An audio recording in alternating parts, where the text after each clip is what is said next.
A Bíblia diz expressamente que Jesus possuía irmãos. Não, a Bíblia não diz que Jesus tinha irmãos. Inclusive, hoje você vai entender por que biblicamente essa afirmação é errada. Parece claramente expresso em vários textos da Escritura. Em Mateus 12, quando diz: falava ainda Jesus à multidão, quando a sua mãe, Mater, e seus irmãos, Adelfoi, no grego, chegaram ao lado de fora, querendo falar com ele. Dentro da linguagem que está sendo usada aqui no texto, você tem uma relação de mãe e uma relação de irmão. Seria textualmente, literariamente, muito esquisito que o termo irmão aqui fosse usado em um significado diferente que no significado de uma relação entre mãe e filho. Primeiro, Iago ignora o fato de como funcionavam as relações familiares naquela época.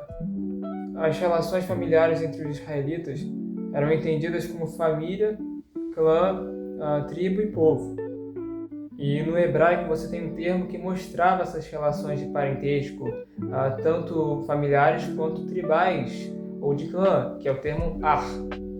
E esse termo ar na Septuaginta é Adelphos, que descrevia os irmãos de Jesus. O termo Adelphos aqui está no léxico de Low-Nida, que eu sempre gosto de citar aqui no 2D de Teologia. Você procura um léxico do Novo Testamento, indico Low-Nida para você. Eles vão dizer que Adelphos significa o seguinte: uma pessoa do sexo masculino que tem o mesmo pai e a mesma mãe da pessoa de referência, irmão. A interpretação de Adelphos como significando primos, em passagens como Mateus 2,46, Marcos 3,31 e João 2,12, com base num termo hebraico correspondente, que é usado em certos casos para designar parentes em vários graus do sexo masculino, não tem registro na língua grega, nem é afirmada ou confirmada no léxico grego-inglês editado por Arndt, Greenrich e Dunker. Tirei o print do léxico editado pelo Arndt, pelo Greenrich, pelo Dunker, e está dizendo que compatriotas.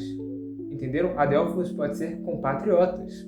E no léxico do Joseph Henry Heyer, Adelphos pode significar também pessoas que vêm do mesmo povo, como está em Romanos 9, versículo 3, em que Paulo chama os judeus de seus irmãos.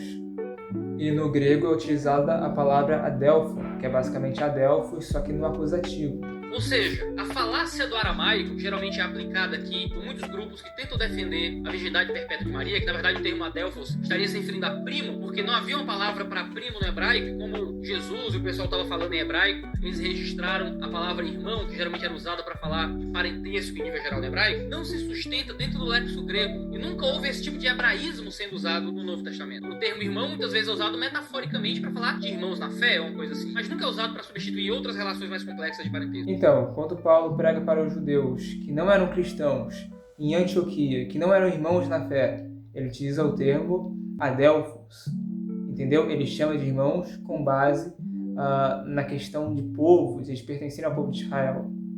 Porque, novamente, os laços de parentesco representados pela palavra ar, do hebraico, e adelphos, do grego, incluía a relação família, clã, tribo e povo. Então, adelphos pode ser usado como parente.